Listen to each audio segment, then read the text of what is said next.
बच्चों, जब मैं बात करूं, जैसा कि आपने वीडियो के टाइटल में देखा होगा कि कंपनी सेक्रेटरी का कोर्स करके कि क्या ये पॉसिबल है 35 36 की एज में हम 80 लाख 70 लाख 50 लाख 1 करोड़ ऐसे पैकेजेस में पैसे कमाएं। क्या ये पॉसिबल है?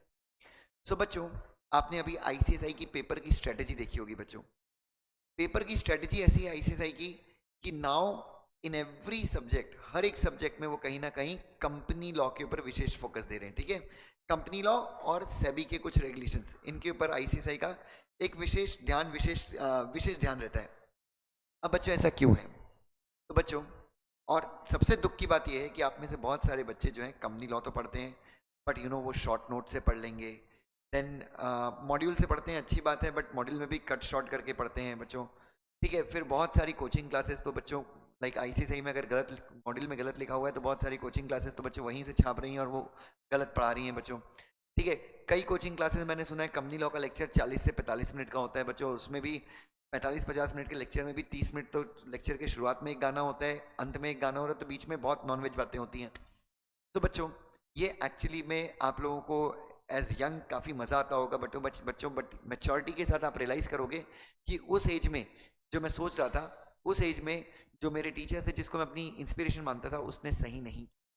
बच्चों, अब अगर आपको सीएस करके you want to earn in millions, करोड़ों में कमाना है, तो बच्चों मैंने आपके सामने ये किताब रखी है। सबसे पहला काम बच्चों, अगर आपने सिंगल ग्रुप दिया है, ग्रुप 1 दिया है, आप ग्रुप 2 देने वाले हैं, या ग्रुप 2 दिया है और ग्रुप 1 देने वाले हैं, जून तक आपके पास जो टाइम है बच्चों, आपकी जो भी प्रिपरेशन है, जो भी आप पढ़ाई कर रहे हैं करिए, बट आपको ये बेयर एक्ट कंपनी लॉ का एक बार पढ़ना चाहिए, सेक्शन, सबसेक्शन, प्रोविजंस। और बच्चों, अगर आपको डाउट आता है बेयर एक्ट कैसे करना है, तो बच्चों आप मेरे बहुत सारे वीडियोस हैं यूट्यूब पे, कंपनी लॉ के लेक्चर्स पढ़े हुए हैं, आप उनमें देखिए मैं बेयर एक्ट कैसे यूज़ करता हूँ, उसके माध्यम से आप क्या कीजिए, पढ़ना शुरू कीजिए। ये पहली बात हो गई बच्चों, ये पहली बात हो गई। दूसरी बात बच्चों, दूसरी चीज़ जो मैं आपके साथ डिस्कस करना चाहता हूँ, second thing that I would like to discuss with you is, अगर आपने दोनों ग्रुप का एग्जाम दिया है, if you have attempted for both the groups, ठीक है, तो बच्चों अगर आपने दोनों ग्रुप का एग्जाम दिया है तो बहुत सारे कंपनी सेक्रेटरी के जो स्टूडेंट्स हैं, ऐसा मेरे को फीडबैक मिलता है, जो बड़े बड़े कंपनी सेक्रेटरीज हैं, जो कंपनी सेक्रेटरीज इंटरव्यू लेते हैं, उनकी तरफ से फीडबैक मिलता है कि बहुत सारे कंपनी सेक्रेटरी सीएस के जो स्टूडेंट्स हैं उनकी इंग्लिश में बहुत बड़ी प्रॉब्लम होती है। ठीक है, खराब इंग्लिश है तो हम एग्जाम तो क्लियर कर लेते हैं, कोई प्रॉब्लम नहीं है, इंग्लिश अगर हमारी वीक है तो एग्जाम क्लियर करने में बिल्कुल भी प्रॉब्लम नहीं है।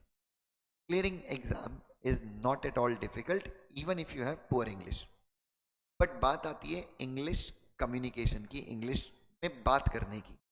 ठीक है, तो बच्चों उसके लिए बच्चों हमें कोई फॉर्मल ट्रेनिंग तो मिलती नहीं है। स्कूल में भी हम जो सीएस करते हैं मोस्टली हिंदी मीडियम के रहते हैं और इंग्लिश मीडियम के भी रहते हैं, तो हम उतनी ज़्यादा कमांड डेवलप नहीं कर पाते इंग्लिश में। तो बच्चों अगर आपने दोनों ग्रुप के एग्जाम दिए हैं, सुनिएगा ध्यान से बच्चों, अगर आपने दोनों ग्रुप के एग्जाम दिए हैं तो सबसे पहली चीज जो आपको करनी है, आप अपने लोकल सिटी में या फिर सिटी से कहीं दूर मुंबई जाना पड़े 2 महीने के लिए, और इनफैक्ट अगर आपने सीएस प्रोफेशनल के भी तीनों मॉड्यूल के एग्जाम दिए हैं तो बिफोर आपको किसी सीएस वगैरह के पास अभी काम करने की जरूरत नहीं है। आपको जो सबसे बड़ी चीज ये करनी है वो ये है कि आप जाइए, आप मुंबई जाइए, पुणे जाइए, इंदौर आइए, और किसी इंग्लिश बोलने वाले कॉल सेंटर, साउथ में जाइए बच्चों, इंग्लिश बोलने वाले कॉल सेंटर में आपके रिजल्ट्स जब तक घोषित नहीं हो जाते तब तक वहां पे जॉब कीजिए। ठीक है, अगर आपको कोई एग्जाम ऑब्लिगेशन 2 से ढाई महीने तक अगर आपका कोई एग्जाम ऑब्लिगेशन नहीं है, तो सबसे पहले बच्चों you have to develop a great command, बेहतरीन कमांड आपको डेवलप करनी है आपके स्पोकन इंग्लिश के ऊपर। ठीक है, तो फटाफट बच्चों टाइम वेस्ट बिल्कुल मत कीजिए। अगर अच्छा करियर बनाना है, आप में से कितने लोग ऐसे होंगे जिनको इंग्लिश स्पीकिंग में प्रॉब्लम है? बहुत सारे लोग हैं बच्चों, मैं भी ऐसे ही था।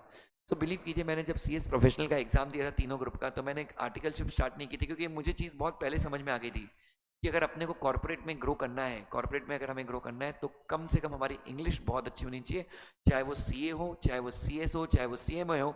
हमको ना कॉलेज वगैरह हम जाते नहीं है तो हमारा जो कम्युनिकेशन है वो काफ़ी कमज़ोर होता है।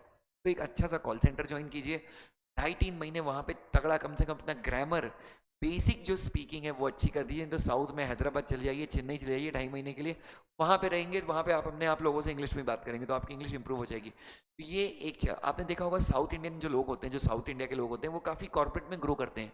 डेफिनेटली वो काफ़ी हार्ड वर्किंग होते हैं, काफ़ी उनमें दिमाग तेज होता है, but one of the reasons is कि उनकी इंग्लिश हमेशा अच्छी होती है, क्योंकि उनकी सेकंड लैंग्वेज क्या होती है, इंग्लिश होती है।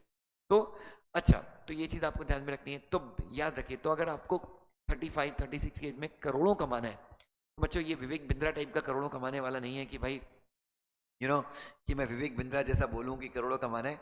अगर आपको सीएस करके सच में करोड़ों कमाना है बच्चों, तो आपको एक ही चीज़ करनी पड़ेगी। एक तो आपको कंपनी लॉ बैरक से पढ़ना है बच्चों, बैरक का नॉलेज बहुत ज़रूरी है, मैं तो आपको बताइए, I am known for teaching from barracks, number 1। Number 2, आपको अपनी इंग्लिश के ऊपर बहुत ज़्यादा कमांड रखनी पड़ेगी। तो ये दो चीज़ें जो हैं, ये आपको सच में एक करोड़पति कंपनी सेक्रेटरी बना सकती है। अब मैं आपकी क्वेश्चंस लूँगा, मेरे को जो कहना था मैंने कहा। नाउ